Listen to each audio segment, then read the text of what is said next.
We didn't think it was going to go great, but this weekend series loss to Baltimore just showed a lot of holes for the Yankees.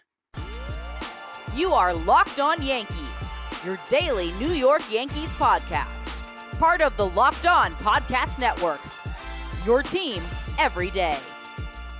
Welcome to Locked On Yankees, which is part of the Locked On Podcast Network, your team every day. Thank you for making us your first listen every day. I'm Stacey Gotsoulias, and with me, as always, is my producer, Steve Granado. Steve, could have been worse, I guess.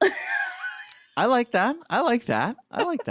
Hey, thanks for checking out the show here today. Of course, we are coming up on the trade deadline. We're coming up on a big series again and a very tough stretch for the Yankees. We're going to talk about all that on today's show. We have a preview of the Rays series a little bit later. We also had some interesting news come out about the trade market surrounding Gleyber Torres. We're going to talk about that later on in the show as well. For our everydayers out there, Miners Monday has been pushed to tomorrow's episode. Well, I guess that would be Wednesday's episode after the deadline.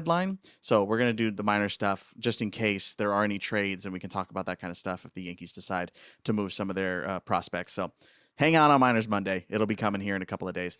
First, Stacey, here's the situation, right? The Yankees lose 2 of 3 over the weekend. They win on Saturday. Judge is back. Sevy got rocked Sunday. 55-50 on the year. Now, on face value, yeah, 5 games over 5. Cool. I'm good with that. I'm cool with that, right? We were talking about it for weeks now, that 3 over 5 is the minimum once you hit the deadline. The Yankees will hit that mark because they'll play on Monday and they'll be at minimum 4 over 500. Right. So they hit the mark. Yeah. But the team itself is the discouraging part, right? Yeah, right. So where's your head at after this weekend? I was very frustrated after Friday. I was a little more hopeful after Saturday because it felt like a lot of things went right on Saturday, and it was a complete game from the team, meaning complete as in the offense looked good, the defense looked good, pitching was great. And I felt a little more confident coming into the Sunday night game, and then it all went out the window in the bottom of the first. In like 5 batters. Yeah, in 5 batters, it was like, okay, so 1 out of 3. I know Meatloaf didn't sing 1 out of 3 ain't bad, but, it could have been worse. It could have been a sweep with the way Baltimore's been playing all season. And I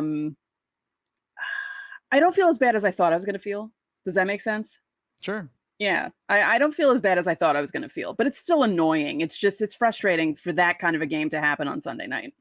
Well, right now, you're looking at it the way Tampa has played over the last month, which obviously has not been good, that Baltimore very much could win the AL East.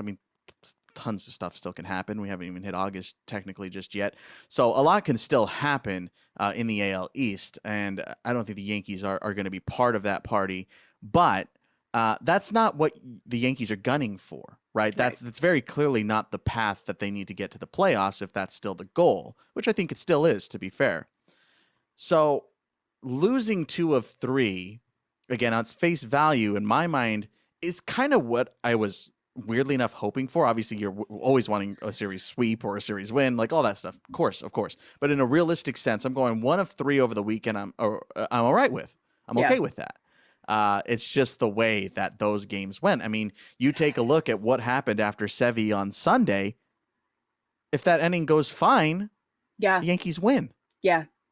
That's brutal. That's a brutal way to go down. And that's not saying that the Yankees particularly played well over the weekend. That's not what I'm getting at. It's just that we've said this a couple of times this year. If they're not perfect, they don't win. Right. And it continues again. And here we are in late July, and it's still the case. Yeah. It's crazy. 9-3 loss. Sevy got rocked in the first, 3 in a third, 10 hits, 9 earned, pair of walks, 5 Ks, gave up a blast. It's just, what I send our subtexters. What do you say? What is there to say? It's just not working. It was bad before the Frazier home run, and then it was just like, all right, well, this one's over. Yeah. When they had 3, you were just like, okay. And then then it's really over. When you're comparing all the games over the weekend, Stace, you're going Sunday, season high 18 strikeouts. Rizzo looked real tough at the plate. I mean, I don't want to single him out, but he's clearly not right. He's clearly still He's not the right. worst hitter in baseball since May 1st. Yeah, and I wonder what happened around that time. Uh-huh. But then you compare that to Saturday's 8-3 win, where you're looking at that box score and you're going, this is what the Yankees on paper are supposed to be. Judge goes deep, Stanton goes deep, Higgy goes deep, IKF and RBI double, like Clarke Schmidt gives you 5 strong, like Nick Ramirez, Ian Hamilton give you 4 perfect innings out of the pen. Like that was idealistically what the Yankees are supposed to be all year, right?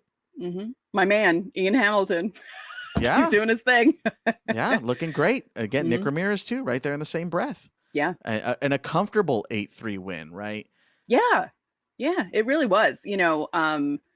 Stanton needed that home run in the worst way. And then Judge hitting the home run was just amazing. And I love that both Higgy and Stanton hit their home runs over the fixed wall in left field that Baltimore pushed back because they were sick of everyone else hitting home runs. And IKF's double went there. And who plays left for Baltimore? I can't think of who it was on Saturday, but they had to run all the way in the corner to get that ball. And Rizzo scores, Judge scores. Like the fact that all 3 of those guys scored on that, I was pretty impressed with the running of them. I was like, oh, look at that. But that's because that wall was pushed all the way back and that the ball went way away from the outfielder. But as I said, I felt so much better after Saturday. And then Sevy just killed it.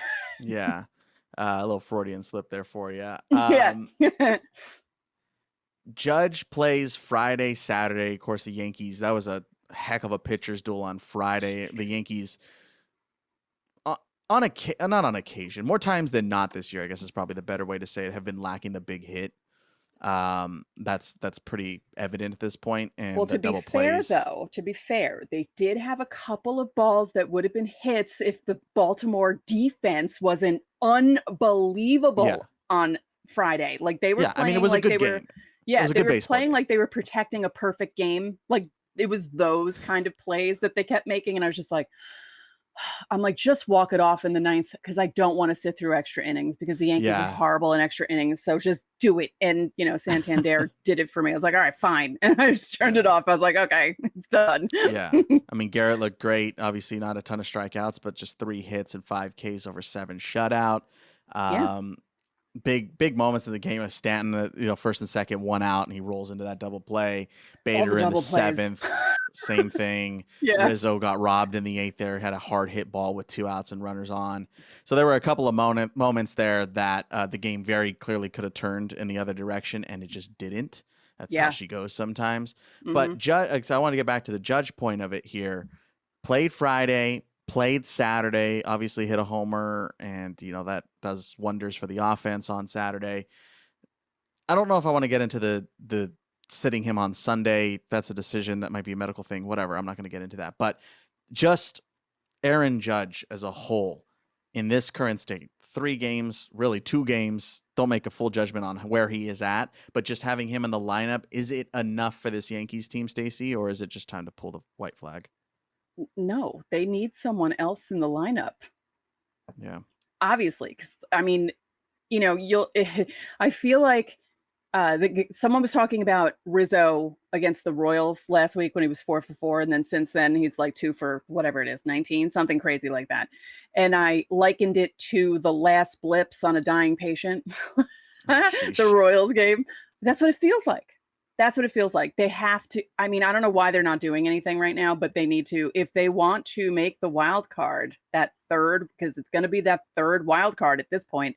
If they want to make it to that point, they have to do something. It's the offense. That's what they need. They need at least one bat to help out. Yeah, because I mean, at this point, you get by in a wild card series. Like if you're just looking at the wild card series, you get by. You don't have Sevy, right? You're not using Sevy in that. Yeah. So, that's you got that's Cole, you got Rodon, and you got Nestor. I guess Nestor, you probably, you obviously see how it's going at that point. Yeah. And how it all lines up. But I mean, it's clearly Cole and it's clearly Carlos Rodon. So I think it's Rodon. I always say Rodon. It's I'm Rodon. so sorry, I Carlos. did look it up the other day because I've heard of every other way, and I feel like we've said it every other way on this show. It's Rodon, and I just need to drill it into my head. Okay. We're going to talk about the trade stuff in a little bit. I was going to get into that, but we have that for the second segment. We're talking about Gleyber Torres, so I don't want to get too into it right now. But yeah, no, clearly something needs to be added, and I think at this point, again, I'm going to get into this a little bit later in a second, but I think the Yankees also in the front office just don't know what to do. They really don't. They just don't know if it's worth it. And hey, look, it's not an enviable position to be in because you go for it and it doesn't work out. then what?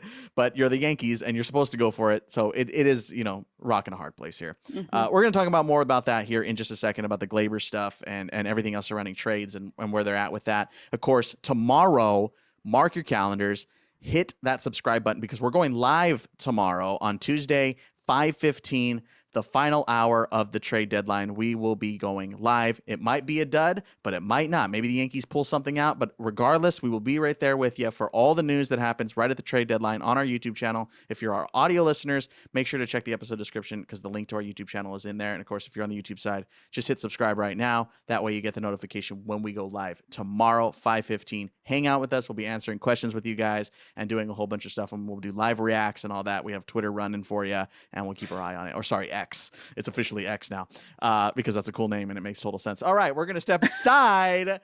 Gleyber Torres on the trade market, price too high. We got to talk about it when we come back.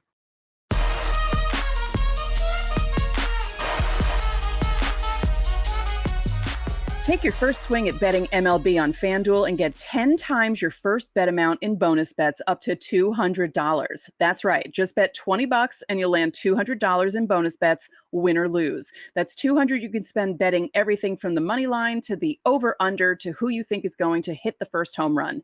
All on an app that's safe, secure, and easy to use. Plus, when you win, you get paid instantly. There's no better place to bet on MLB than FanDuel, America's #1 sportsbook.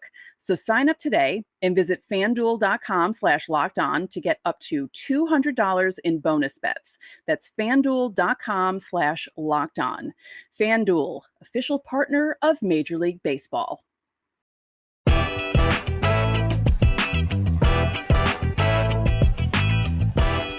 Back here on Locked On Yankees. Hey to the everydayers out there. You guys are already going to be hanging out with us for our live broadcast, live on YouTube. Of course, you can stream us. Just hit that episode description for the link to that. If you're on the audio side, of course, hit subscribe if you're our friends on YouTube. The Yankees and Rays set for a 3-game set starting tonight. You can catch that on Sirius XM. And again, just a super weird reminder, or if you didn't notice, we're going live at 5:15. Pushed the trade deadline back, by the way. Yeah. Yeah, it's now 6 p.m. Yeah. just to make it harder on everybody else, by the way. That's to make it harder on every minor league team and make it harder on every major league team that they don't know how to write their lineups. Yeah, it just makes it really easy. Yeah. Yeah. I don't get it. I don't get it either. Anyway, Stacey, we got a recommendation. So subtexters, as you know, are big parts of our show, and they help run the show and they help make the show possible. Our subtexter John suggested this segment, Stacey. Texted us here over the weekend. For Monday's episode, the rumors are flying about the Marlins wanting Gleyber Torres. You can give us your thoughts. Thanks, Stacey and Steve. Thank you, John, for being a subtexter. So, of course, there was some interesting news about the Marlins interested in Gleyber Torres. Of course, the Marlins making a push, probably not for the East crown, but definitely for the NL wild card. And a very interesting, very fun, exciting young team they got down there in South Beach. This is coming from NJ.com, Stacey. Quote, according to the source, a source they had, the Marlins have been pushing hard for Gleyber Torres, but the Yankees' asking price has been too steep for their liking. And this is odd, Stacey. We actually know what the asking price is in this case. According to the source, is saying two 25-year-old starting pitchers, right-hander Edward Cabrera and lefty Braxton Garrett, plus 2 other prospects. Braxton Garrett, Edward Cabrera, I've gotten to see personally, in AAA last season while they were with the Jacksonville Jumbo Shrimp. Both great arms and interesting. Again, we don't typically get what the parameters of a trade were when they don't end up coming to fruition, right? Yeah. It's a high asking price. That's a Yeah. lot. 4-for-1 swap for a year and 2 months of Gleyber Yeah. seems pretty high. Yeah. Maybe if Gleyber Torres had continued his torrid 2019 pace for the past 4 years, then maybe. But even then, that seems like a pretty steep price for him. Yeah, I mean, if you're thinking we were pitching Shohei trades months ago like everybody else was, Yeah. I mean, we're going like 5-for-1 swaps there. Yeah. Yeah. And that you should for Shohei Yeah. Ohtani. Yeah. And that's more like 5-for-2 swap. Right. Yeah. Yeah. So Gleyber's got all of this year and all of next year. He has an arbitration year next season in 2024. And look, he hasn't been perfect, clearly, but he's been playing really well since the All-Star break. And if you take away his worst month in June, batting average, Stacey, 282 if you get rid of June. And that's 3 months worth of baseball. That's pretty consistent hitting. Yeah. And he's been one of the brighter spots of the Yankees' rough offense this year, to be serious. Like, seriously, he has been pretty darn good this year. Oh yeah, he's usually the one that's hitting in the games that they don't end up winning. Like you'll have like a couple of Gleyber hits and no one else does anything or feels that way. Yeah, it's I don't know what they should do. I don't think they're going to do this, but I'm just surprised that they're asking for starters when that's the least of their worries right now. I mean, you're trading away one of your better hitters, one of the only guys that provides offense for you, and you're going to trade him for 2 starting pitchers, which doesn't make sense unless they were thinking of making another move to compensate for that and get another bat. But that, yeah, I mean, they have. Yeah, I think that's more a future move. That's a more looking to the future, like more immediate future, like next couple of years, not 5 years, 6 years down the line. You're looking more Edward Cabrera. He can pitch in the majors. Braxton Garrett, he can pitch in the majors. Like you have these guys like back end guys right now that might continue to or will continue to progress and move up in your rotation. Like I get that side of it. yeah. Because obviously, but it's just too high. It's just too high. Yeah. I mean, like I think like, you go 2-for-1 swap here. I think a Cabrera and Gerrit for Torres Without the prospects.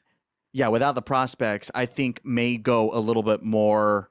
We're not selling, but we're kind of selling, but not really. Like, it's like, look, is Gleyber going to get you to the promised land and for the Yankees this season? No, like he's not. No.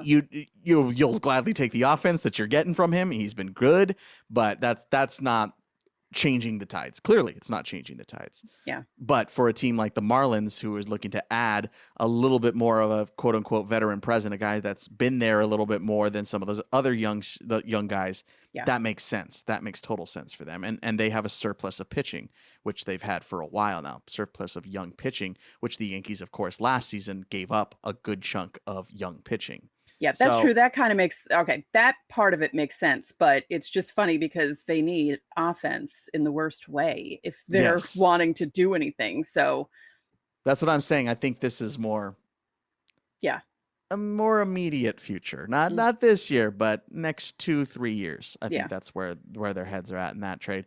I would drop down the asking price if you're going to get rid of Gleyber. Then I think a lot of it still has to do with they don't trust Oswald, which is fair. Fair, because they haven't really given him the chance to show, but it's fair. Yeah. I was going to say, I'm like, they haven't really given him a chance, though, which is what they love to do. Sure. I think if this were to go through, which it doesn't seem like it's going to at this point, you call Oswald back up, you put Oswald at second, you move DJ to third on a regular basis.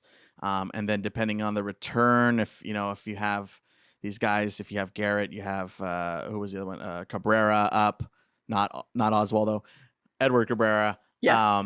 You'd have to add to the 40 here, depending on how it ends up coming. So I think you might add an Andres Chaparro or Wilmer Defoe if you're looking for an infield spot to be added to the 40-man roster. That's pretty far out there at this point, though, because this doesn't seem like it's going anywhere, and I don't think the Yankees are really going to drop their asking price, right? Right. No. It's weird. I don't know. Kim Ng is going to be like, no. Yeah, no, yeah, that's way too much for Kim Ng. No. Which is fair. Again, I don't think she should make that move. No, definitely not. Nope. That's too much. That's too much to make a run this year when you obviously have a window is opening in Miami, right? Yankees have a window kind of closing. It's not kind of not closed. Not closed. I don't but think it's not kind of. It is closing. It's closing. But you still got Judge and you still got Cole. Like there's still pieces there. Yeah. It's not like this is it. This is the last. It's not like the Angels. Right. The Angels are like, this is it, guys. This is all we got. We're going all in. Yeah. That's a very different situation. Very different situation. But I mean, if the Yankees were buying here full-fledged and believed in this team, which again, I don't think they do. I don't think they believe in this team, at least to the point where they're really going for it. They would be making moves like the Angels have been making. Yes. Why wouldn't you go get CJ Cron? Right? You need a first baseman. Yeah. Why wouldn't you? You need an outfielder. Randall Grichuk. Yeah, you needed an outfielder. Bellinger's off the market as we learned over the weekend because the Cubs can't lose anymore. But why if you were worried about Sevy, why didn't you go out and look for Lance Lynn, Lucas Giolito, Jordan Montgomery, right? There were not like massive. I mean, Giolito was obviously the biggest one, but I mean there were options out there, and it seems like the deadline unofficially moved forward. Yeah, because these moves happened. And it was like bang, bang, bang, all in a row. Yeah, it was weird. Like Sunday was really busy. Yeah, real busy. And that's why I was saying earlier, this is the trade deadline as itself might actually be kind of a dud because most of the big names are off the board. What's his name? Bellinger's off the board, which probably means Stroman's off the board, right? Yeah. Like he's. Oh yeah, because the Cubs are probably thinking we have a shot. We're probably gonna try and go for this. So. And it wouldn't make sense to trade Stroman and not Bellinger. Right. Yeah. So. I saw that as not a package deal of them together, but both of them going somewhere. Lynn. Kind of like Giolito. Like how Rizzo and Bryant went. Yeah. Yeah. I mean, like you could make that swap if it made sense. 2 for 6 or whatever it ended up being. But no. Yeah. Anyway, I mean, again, we're going to go live with that, and we'll see if, for whatever reason, the Cubs trade Stroman. That's not going to happen. That'd be the weirdest thing to happen. But you guys can hang out with us live again. If you're at work, bring the headphones, and we'll be hanging out with you guys. And let us know how you're feeling about the Gleyber package. Is it too high for your liking? Would you think Cabrera and Gerrit are enough for Gleyber? Like I think. Let us know down below here on the YouTube side. We're going to take another quick step aside when we come back. 3-game set with Tampa Bay on deck starting tonight. Let's talk about it.